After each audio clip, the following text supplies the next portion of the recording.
if you really want to heal, they need to remember something. Just going to therapy is not going to make you heal. Sometimes it could be worse. It has to do with you putting the effort. A lot of people think, oh, I go to therapy, I talk about my feelings, I'm supposed to be feeling a lot better. Why is this change not happening? The change happens through your work. It's not up to the therapist. But at the same time, there's something for you to be aware of. If you really want to make changes, you need to stop going to just traditional therapy. Traditional therapy is focused on the mind. The mind is very limited. So when you have cognitive behavioral therapy, all these are helpful when it comes to learning communication tools, certain techniques. That's it. But to do actual healing, you have to go through your subconscious mind and your spirit to heal, to really truly make these changes that last. My name is Mahas. I'm a licensed psychotherapist and discerning mystic. First thing I want you to realize is that if you're coming from the mind, you will always operate from negative emotions. The mind only has negative emotions.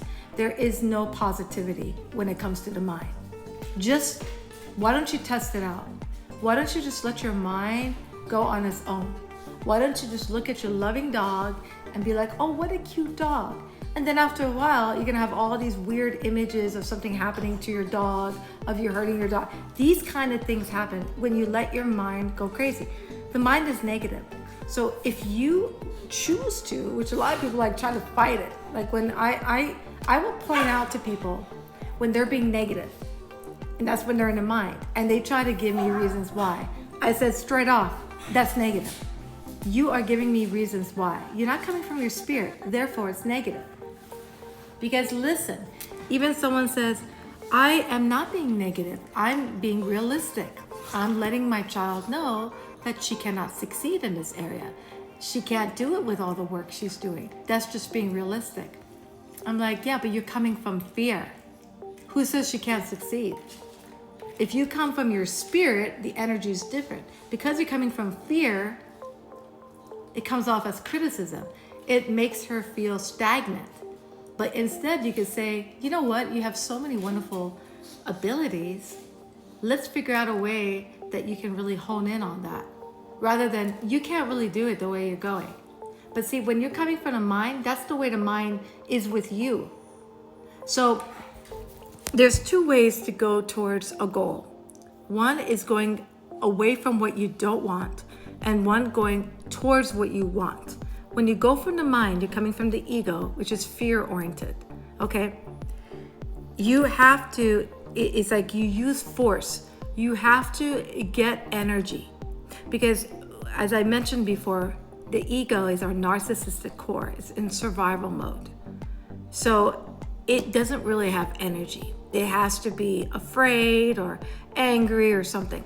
So that's why in order to operate or motivate yourself from your ego, you have to feel something negative, because it's something like putting force onto it. You can force someone, you can push someone to be angry, you can push yourself to be anxious, you can do all that. You can't force someone to be peaceful. You cannot make someone peaceful. That's when you're coming from your spirit. But hey, you choose to come from your mind, from your ego, then you have to be in a negative state. That is a definite. And so when you're coming from that, for instance, everybody uses that at some point. But when you grow spiritually, it doesn't work for you anymore. So you have to find a way to go positively instead of negative. Myself, I used my anger to push me forward. And it did, but it's a force. I had to be angry. And I did to prove people wrong. Fine, it helped me to go forward, but to a point. And what risks and consequences that I have to go through in order to be successful using that. It caused mental health problems, it caused physical problems, all that stress I had to enforce in myself. If you come from your spirit, okay, so when I say you come from your spirit, you got to stop analyzing everything. You got to shut down your mind. And I tell people, look at your mind like a mentally slow, crazy dog that's trying to protect you. That's your ego. You have to shut it up. Don't listen to it. So anytime you feel an urgency to do something, that's your ego. You have to shut it up because that's not right. The spirit doesn't function that way. You shut it down, then you shift into love, your spirit, by just thinking of 3 things, 1 thing that you're grateful for. Okay, you shift from love. Love is different. It's within. And again, you notice that sense of happiness is all within. So when you're coming from the ego, you keep thinking, I need to do this to be happy. So you push yourself. But when you're in spirit, you're already happy. So you're internally doing actions that are keeping you at peace and happy. So you're generating energy. You don't need to traumatize yourself every time to get something done. Overall, you don't need to be angry or afraid to get yourself to do something. You naturally have that energy. And so you feel inspired rather than motivated. Inspired is within. So when you're inspired, you make clear decisions. You go forward with love and you have positive results. So it's really important to learn how to get out of your mind. And remember, if you think something for 21 days, it becomes a belief. It goes into your subconscious. You can't access your subconscious mind through your conscious mind. If you want to change it, you have to do it through behavior. So instead of waiting to feel confident, you're waiting to feel good to do something, it's the opposite. You do something which makes you feel good. Okay? You can't just become confident. You can't just feel confident. You know what makes you confident? It's taking action and having a positive result. So that's what you do. You want to shift your mood, then you keep taking action. You keep doing it every day until it becomes regular that you stay in that positive state. So one way is that. Another way is through handwriting to communicate with your subconscious mind. Another way is to do somatic work. Another way is through neurolinguistics programming, hypnotherapy. Those are all ways to access the subconscious mind. Then you also access your spirit. Then you go into doing actual spiritual work. And that what we get into. First, you have to get out of your conscious mind. Shut down your ego. Then, by the way, I didn't mention, you go into your body. Your body is where your emotions are.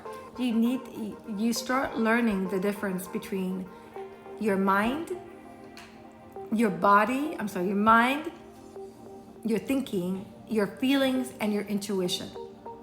The more you're in your spirit, you can tell the difference. There is no feeling when you're intuitive, okay? So you need to, with the mind, if you feel an urgency, that's the mind. Shut it down, don't listen to it. The body, you feel something extreme in your body, like pressure in your heart. You focus on the sensation. That's how you deal with it. That's how it dissipates. Your intuition is just a sense of knowing. It's like within a second. No, it's not from you thinking about it. It's right before. You don't even have time to think about it. Remember, your conscious mind is so slow. It's an archaic system since man was first created, okay? It's primitive. It's slow. Stop relying on the mind, on the ego. It's like going back to the old computer that was first generated. Use your spirit. Your spirit is like boom, boom, boom, boom, boom. Right there it knows. And the more that you're in your spirit, the happier you're going to be, the better your decisions are. I will help you. And that's what I do. My name is Mahasi. I'm a licensed psychotherapist. I'm a discerning mystic. I will help you through each step to learn how to stop sabotaging, get out of your mind, learn how to reprogram your subconscious mind, learn how to be connected to intuition, and start discerning properly. Your life will change. And you know what? It will be much more effortless. Yes, you still deal with all these problems, but you're going to be unaffected. If you want to learn how to do that, please comment. I don't know, let's see. I'm ready. Okay? I will help you. Comment below. Look forward to it. Let me know if you need more information about this.